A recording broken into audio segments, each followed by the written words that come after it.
Welcome সবাইকে। সকলকে স্বাগত জানাচ্ছি আরও একটি নতুন ভিডিওতে। দর্শক চাহিদার শীর্ষে থাকা ধারাবাহিক নাটক ব্যাচেলর পয়েন্ট। নাটকটি যেমন জনপ্রিয়তার তুঙ্গে রয়েছে, তেমনি তার সাথে পাল্লা দিয়ে বাড়ছে নাটকটির চরিত্রগুলোর জনপ্রিয়তাও। এমন জনপ্রিয় চরিত্রগুলোর মধ্যে নিঃসন্দেহে বলা যায় শিমুল শর্মা অন্যতম একজন। এখন আপনাদের জানাবো কে এই শিমুল শর্মা, কি তার আসল পরিচয়। সাথে জানাবো তার কর্মজীবন এবং ব্যক্তিগত জীবনের নানা রকম অজানা তথ্য।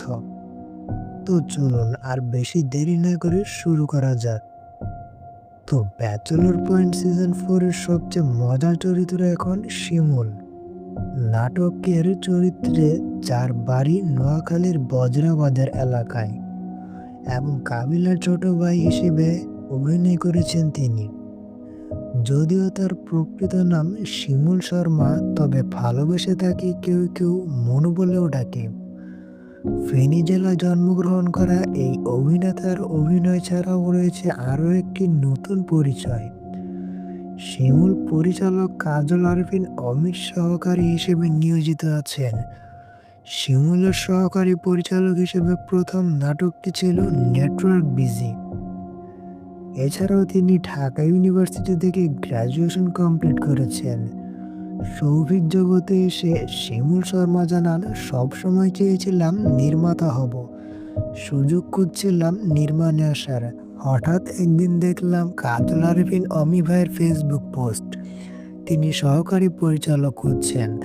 আর ওই পোস্টের সূত্র ধরে আমি দেখা করলাম অমি ভাইয়ের সাথে এবং সুযোগ পেয়ে গেলাম সহকারী পরিচালক হিসেবে কাজ করার।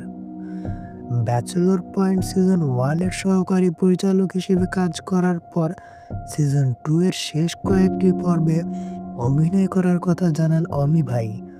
এরপর সিজন 3-তে অভিনয় করার পর পরিচিতি পেতে থাকেন এই অভিনেতা।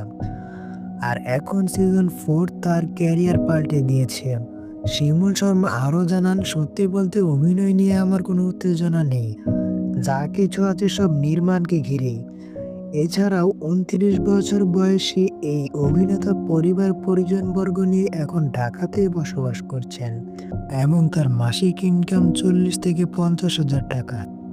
তো বন্ধুরা, ব্যাচেলর পয়েন্টের শিমুল শর্মাকে আপনার কেমন লাগে তা জানিয়ে দিন মূল্যবান কমেন্ট বক্সে।